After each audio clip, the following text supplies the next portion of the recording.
Bonjour à tous et bienvenue sur cette présentation vidéo de l'installation de la version 2.4 de Model que l'on peut trouver sur le site model.org. Voilà le site de Model. Il faut cliquer sur Download pour aller télécharger notre plateforme. Voilà, vous trouvez ici plusieurs versions de Model et quelques informations sur chaque version. Pour télécharger Model, il faut cliquer sur le lien Windows. Donc, c'est celle-ci. Je clique sur Download pour le télécharger.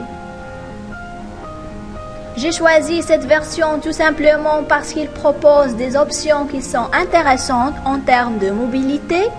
Il faut savoir qu'il y a aussi une application officielle de Model qui existe sur les iPhones ou Android qui s'appelle My Model. Donc, cette application permet de pouvoir consulter ces modules de formation en mode hors ligne directement depuis son mobile et de pouvoir également alimenter ces modules de formation par de l'audio, de la vidéo et de la photo. Donc bien sûr des photos, vidéos et audio qui seront enregistrés directement depuis votre mobile, transférés sur votre plateforme. Alors, j'ai déjà téléchargé le fichier zip de Model 2.4. Je fais un clic droit, puis extraire les fichiers. Donc voilà le dossier de Model. Je clique sur Start Model. Comme vous voyez, Model est en cours de démarrage. Donc maintenant, il est prêt. Dans le navigateur, je tape l'adresse IP 127.0.0.1 qui concerne notre serveur local qui est localhost. Maintenant, j'arrive à la page d'installation de Model. Je choisis la langue française.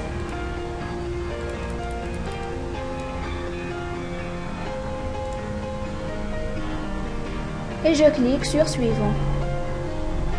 Il m'indique l'adresse web de mon site, le dossier Model et le dossier de données. Donc tout ça c'est bon et je clique sur Suivant.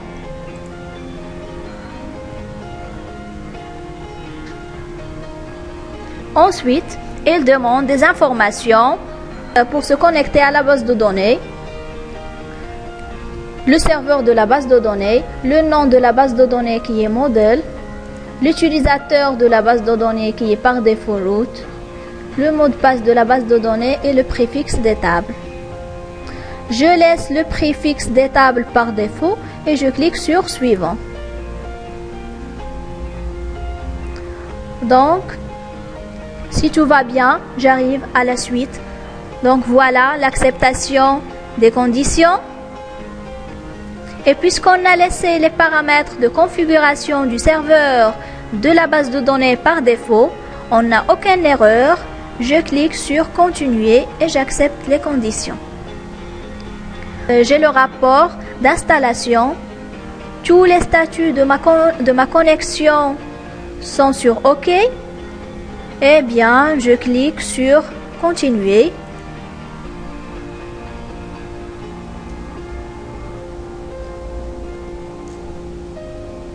Donc, il me demande de renseigner les informations de l'administrateur, comme le nom de l'administrateur, c'est admin, par défaut. Je renseigne seulement les informations obligatoires, par exemple le mot de passe. Donc, le mot de passe doit comporter au moins 8 caractères, au moins un chiffre, au moins un minuscule, au moins un majuscule et au moins un caractère non alphanumérique.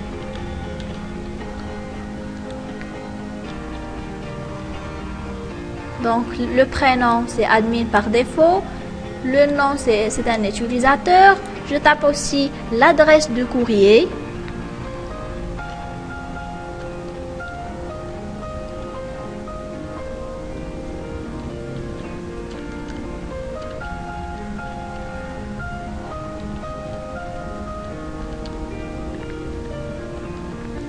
Donc, l'adresse du courrier, c'est par exemple mon adresse, c'est elkhaldaoui-soumia@gmail.com.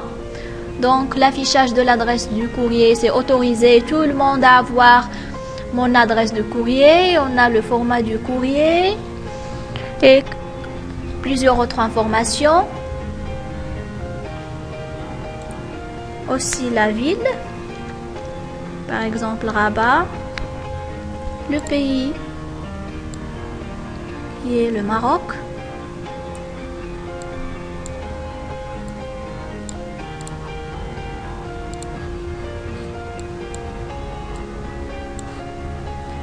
un truc important à faire, c'est le fuseau horaire.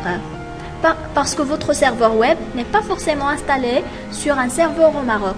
Donc, ce qui va se passer, c'est que les messages que vous avez postés sur les forums ou que vous avez envoyés par un email depuis la plateforme Moodle auront l'heure du serveur. Et si le serveur est installé aux États-Unis, donc vous n'aurez pas l'heure du Maroc. Donc, ce que je fais, c'est je clique sur fuseau horaire et je choisis UTC qui correspond à notre fuseau horaire marocain. Maintenant, il me demande à présenter des informations qui vont être affichées sur ma page d'accueil. Je saisis par exemple bienvenue sur la plateforme Moodle du département informatique de l'ENS Rabat.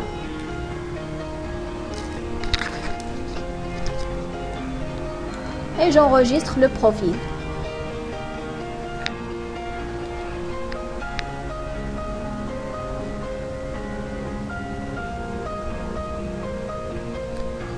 Donc, elle me demande de taper le nom complet du site. C'est plateforme Moodle de l'ENS Rabat. Le nom abrégé du site, c'est Moodle. Et puis, une description sur la page d'accueil. Par exemple, bienvenue sur la plateforme Moodle.